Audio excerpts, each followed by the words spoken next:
revolution is the only religion I pass on to you. And it is a religion without a paradise on the other shore. But do not remain on this shore. Better to perish. This is Theater Talk. I'm Susan Haskins. Our guest first appeared on our show back in 1998 when he was in The Lonesome West. Now, done quite well for himself. 4 Tony nominations and 1 Tony Award later, here he is as the principal player in the intellectual hit of the season. To introduce him, my co-host, Michael Riedel of the New York Post. Brian O'Byrne is one of the great New York stage actors. We've been big fans of his for many, many years, as Susan says. You can see him now in Tom Stoppard's The Coast of Utopia at Lincoln Center. He's playing the Russian 19th century intellectual and thinker Herzen. Welcome to Theater Talk, Brian. Thanks for having me back. You look like a Russian 19th century intellectual. Do I really? Without hair. Without hair, exactly. You don't look much like Tarzan either, Michael. I like that. Tarzan just over your shoulder. It's one of my favorite shows, so we really like to promote it all we can here on Theater Talk, because it's a little weak at the box office, so we think we can boost ticket sales. Do you have that power, Mike? I have that power, yes. Not as much power as Ben Brantley, who, of course, is an enormous fan of Coast of Utopia and has made it the real kind of cultural event of the season. I want to ask you, though, it's a 3-part, 9-hour sweeping epic about 19th century intellectual life in Russia and Europe. 9 hours is a lot for an audience to sit through. What is 9 hours like to play when you do the marathon as an actor? What is your day like doing that? Well, it's extraordinary. Yeah. It's a really, really extraordinary, and I'm sure you'll be along. I know you haven't seen the marathon day yet. I haven't done the marathon, I'm sure you will be along to it, because the audience makes the same commitment as the actors, yeah. and we don't usually have that in the theatre. We don't have it in anything really, where we just decide we're all going to sit down together and tell a story for 8.5 hours. We're not quite 9 hours. And even though we enter the theatre, the curtain, I guess, goes up at 11, and it doesn't come down until 11 at night. People go and have meals. The cast, we all eat together between both shows, and it is what the play is. It's not really, I mean, it does exist in 3 plays, but obviously there's a sweeping arc to the whole thing. So the full impact of that arc can only be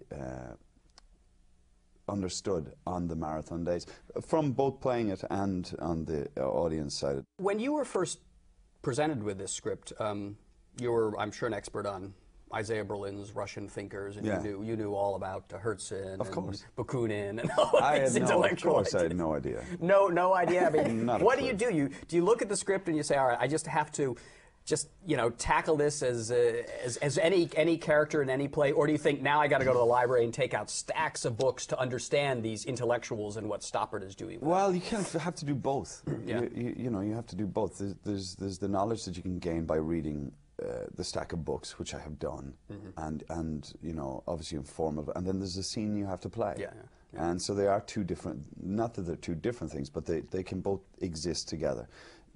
The difference in doing some part like this that I haven't quite experienced before is that it has ignited a knowledge, or ignited a search for knowledge that I think, well, a lot of other people in the cast are much more learned than myself, but the stuff that we get to kind of chase down and research is extraordinary. And these people, although I don't know whether in the introduction you called it an intellectual hit, but it's emotional. These people lived extraordinary emotional lives, and what went on in their homes is extraordinary. So we ended up like kind of, okay, we read My Past and Thoughts, which is his memoir, which is quite wonderful, but I don't think as strong as his book From the Other Shore, or Letters from France and Italy, which are more direct in his thoughts. We also, of course, read Russian thinkers, Isaiah Berlin's, about all the characters, and then there's an incredible book called Romantic Exiles by E.H. Carr, which is a page turner. You're like, oh my gosh, what are these people up to? What do they believe in? So, and then of course, Stoppard has thrown in, there's the whole history of the time throughout Europe, going as far as the 1848 and all the revolutions across the country. But then there's all the philosophers who I mean, I had no idea. Intellectual history of Europe right there in the play. No idea who any of these people were. Even to kind of get their names right was an achievement in the first week or two. Thinking about the play and thinking about the essays by Isaiah Berlin about these people, particularly about someone like Herzen, my sense of what comes through, what humanizes them really, is that these are people for whom a whole new way of looking at the world, politics, and man's place in the world is cracking open to them, and that is kind of the excitement. It's like these guys are in Russia, and all of a sudden there's these wonderful thoughts arriving. I mean, we don't have the internet or television or radio or anything like that. Somebody has arrived and goes, "There's a guy in Germany." And he figures out that this is what we're doing wrong, that this is why the world is behaving in the way it is. And they sit down and they talk about things. Well, it's an extended theatre talk. It reminds me very, very... But it's people sitting down actually discussing ideas and getting excited about ideas. Ideas were a currency at the time. But it reminds me very, very much of the way it was when I was in college in the 60s. But as then, so too with your character, Herzen, while he's writing all this about the revolutionary social thinking, there he is for most of the play, except when he was exiled to Siberia, this rich guy in Europe.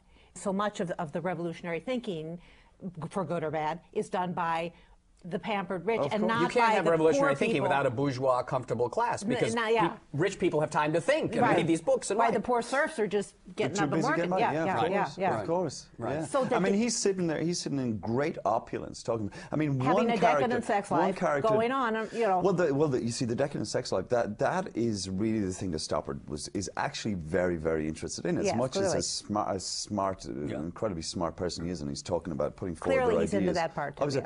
But his whole thing about this is the marrying of a person's private to his public. Right. The marrying of these two things together. How do we reconcile those two parts of our lives? But the tragedy, the sadness of this play, the sadness of Herzen, if you will, is he has these intellectual ideas about how to live with more freedom, and then at the end, though, he concludes that what really is the meaning of life? No, there is no pattern, and you get a sense of isolation. I'm sure, as you noticed at the final moments of the third one, which I'm going to see soon, I tell you. Can we have that in writing? Then Yes, I'll be there. I'll be there. Okay, so the final moments of the play, Michael, for somebody who is too busy writing your novel at home, it's not broken down. There's a wisdom that he comes to the end of his life, and as he goes, you know what? Whatever happens, we have to enjoy our lives. We can't prepare for the next generation. I mean, he keeps saying during this play is like the future. The future is unavailable to us, as is the past. Now is where we have to live. Life's bounty is in its flow, he says. Life's bounty is in. We have to actually exist right now. He also says, to Bakunin, wonderfully played by Ethan Hawke, he says, if we can't make ourselves happy, it's a conceit beyond vulgarity to arrange the happiness of those who come after us. I mean, when we're in our 20s, we think we can probably change things. And, when we reach our 30s, we start to realize, or certainly in my experience, we start to realize the only person we can really change is ourselves. And that becomes the journey that he realizes as well. And that's the thing that comes with wisdom. I don't think it's sadness rather than like going, yes, I've realized this. He still wants to affect social change. He still does. That fire hasn't gone out. But he's disillusioned by the grand ideas that haven't really come. Well, yes, he was. He was disillusioned by, obviously, the 1848 revolution in France, it broke him. It broke him. When he went to Paris, as did a lot of people. More so with him. He went and he realized that what was happening in Paris was not this vast change. The socialists weren't coming in and sweeping away the monarchy. The things were going to go back to the same way, and the monarchists were going to go back in. I mean, a line that gets a round of applause on several occasions is Bakunin once again talks about he's trying to figure out what happened in Germany, and he's going, how could it work out the way it did? And like in France, where the monarchists got voted back in, there were more poor people with the vote than rich. Right. And Herzen responds, that's always going to be the question. Well, listen, I mean, you think about that, and then the Palestinians get the vote and they elect Hamas. happens. You know? We're out of time. I do want to ask you a little bit about Tom Stoppard, though. Great playwright. I mean, what's he like as a guy? Is just this gigantic brain there? He couldn't be. I mean, he obviously is a gigantic brain, but he couldn't be Not further intimidating, from yeah. being. He's incredibly approachable and very kind towards actors, what they need on the stage. Did he come and specifically give you pointers? Well, no, I did. I sat down when I had an hour with him before each play, and we sat down and we kind of worked on an hour and a half, and we just went through the entire play about what was needed. But he's very, you know, he's interested in specific words. It's really, I mean, he's a playwright, it makes sense. But when you think that you're talking about something that goes over 8.5 hours, that his main focus is still going to be an it at the end of a sentence. Really? It's going to be, yeah, and it's not this great sweep. It's not about that. He's going, I'm missing the T on this word, I'm missing the D. Like, you know, he will come in and he'll watch the show and he goes, there's a problem, we're losing if. So it's At the the music start. of the language, yeah. It's completely the symphony that he has written. The rest he claims he doesn't understand. And you're like, wait, I'm grappling with these gigantic big ideas, and you're worried about if. Yeah. No, it's that's his thing. It's clarity of utterance. That's his thing. That's what comes away for him. That's his the thing that he really wants to focus on. But he's a complete gentleman. He's a very, very sweet man. Brian O'Byrne, terrific performance in the Coast of Utopia at Lincoln Center, now until May 13th. May Buy your 13th. ticket. There still are some tickets left. Not many, though, from what I Not gather. many, but you know what? If you get a chance, I mean, I know I joke with you to see the marathon. The marathon is an extraordinary It's immersing experience. yourself into this world, really, for that whole It time. really is. But it's a different experience than seeing them. It's just different. Do you recommend drinking between the plays during the marathon? I don't recommend that, but I mean, if that's what it's going to take to get you to come along, Michael, be there. perhaps. All right. Susan, of course, ran straight. She came Straight so through, early totally to the show as well. I'm very, very impressed. And she read Isaiah Berlin. I was impressed. Every word. All right. Brian O'Byrne, it's great to have you as always on Theater Talk. Congratulations on the run of Coast of Utopia. Thanks for having me. Good to see you. The Russian people are the last great nation who haven't wasted their turn yet. Karakozov would deprive them of it. The assassin waits at the street corner with his pistol, his bomb, his fatal simplicity, and the people go tumbling down the wrong fork like cattle into an open grave. Your hero, Chernyshevsky, would agree with me. He was against terrorism. He and I agreed about things much more than we disagreed. It's difficult to ask him, since he's doing 14 years hard labor. Isn't it? You know, we get suggestions for segments from some of our viewers, and one viewer said, I would like to see some of the great actors who go in as replacements. And I thought that was a wonderful idea. So here we've got two of the best with us on Theater Talk to talk about keeping the show running after the people who originated have left. That's really just an excuse to get these two very funny showbiz veterans to tell us their wonderful stories about their lives in the theater. We're very pleased tonight to be joined by two of my favorite musical theater stage actors here in New York. Peter Bartlett, who has just gone into the Drowsy Chaperone, playing Edward Hibbert's Right, role. Underling, the butler. Underling the butler. You get spit in the face throughout That's a right. big scene, right? And I play a butler on television, too. Indeed. It's one life to live. And in real life? No. And our old friend ROY REAMS, who is playing Roger DeBreeze in The Producers. That's right. Which you've done on the road, right? Before Yes, coming 2.5 into years. I've been honing my craft so I could come back. to finally hit the big time, right? That's right. All right, guys, welcome to Theater Talk. Thank you. Do you see the performances of the actors who originated the roles before you go in? Did you go watch Edward do his part in The Drowsy Chaperone before you went in? I guess you did. have to see the show. I watched the show about 10 times, actually. You do? Which is the most I've watched a show. Maybe 4 or 5 times before I replaced 3 other times. I don't know exactly why I did that. I think it's because Drowsy Chaperone is such a Swiss watch. It's just directed with an inch of its life and beautifully. And there is so much nuance. And the spit take scene, it's like a little machine. Yeah, So I really watched and was very helpful. But then do you say, Edward Hibbert's doing something that I like, I'm going to steal it, or do you say he's doing it and I'm not going to do it just because quite he's often, doing though, it? I felt it's some of the things that Edward did, I just thought, I have no idea how he's getting that laugh. And then you sort of find another way to get it yourself. I mean, there's a template there, and you're certainly exhorted by the director to remain within those parameters, but Casey was great. Casey Nicholaw. Yeah, you worked with him to go in? Yes. He came and worked with you? Yes, he came to my first rehearsal. He was at another. He was at the put-in. So he was very helpful. Yeah, and very generous in, please, we don't want to put you in a box. And a lot of people say that, but they don't mean it. Please bring yourself to it. Because you really do. You are so Peter Bartlett in that role. Yeah. Did you work with Susan Stroman on the producers? Initially, when we did the tour, was the first time, and Susan was there, but basically the stage manager was in charge of doing most of the mechanics, and then she would come in once in a while. But the show was on such a production wheel that the first week of rehearsal, at the end of the first week, we had a run-through of Act One. And the second week, we were doing a run-through of the entire show. Now, is that ever a problem? Sure. Yeah, I hear complaints from actors who say, you know, I'm going in as a replacement, and I'm getting the stage manager, and I'm getting no rehearsal, and I'm just out there on my own. That's right. Well, what do you do?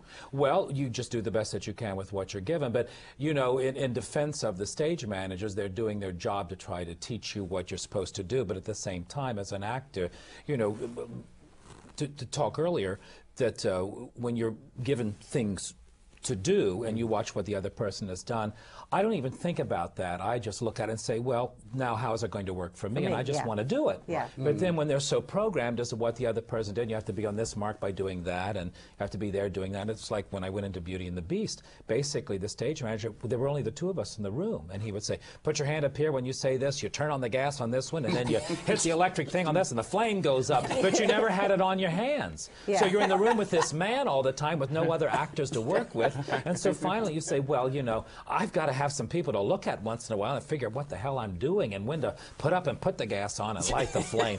So finally I said, you just got to put me into the show, because that's the only way I'm going to learn. I've got these big plastic feet and all this stuff, but the stagehands don't come into, because they have to be paid to put you in the outfit, so they don't pay for that. So I said, well, just put me on. The show's been running for a year. Who's going to know? I'll just learn it doing it with the other people. So the first night I get there, they put the candle on and they get the straps on, these heavy arms and the big plastic feet, and I thought, just be calm, Leroy. Just take your time. Look at the other actors. Just know where the things are. Don't fall down the stairs with those big plastic feet. So I'm walking up the stairs, and I'm in a pretty good space. Some other kids are. I'm saying, "Isn't it exciting? Barbra Streisand's in the audience tonight."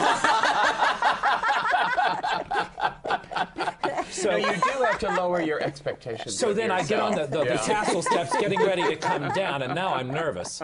So I come down, and of course there I am in the post, and I look out, and of course as if she had a spotlight on her. 8th rows back, the second seat in. That's all that I saw all night. And I don't know, I really have no idea what I did that night, except at one point I came off stage and he said, "You're on! You're on!"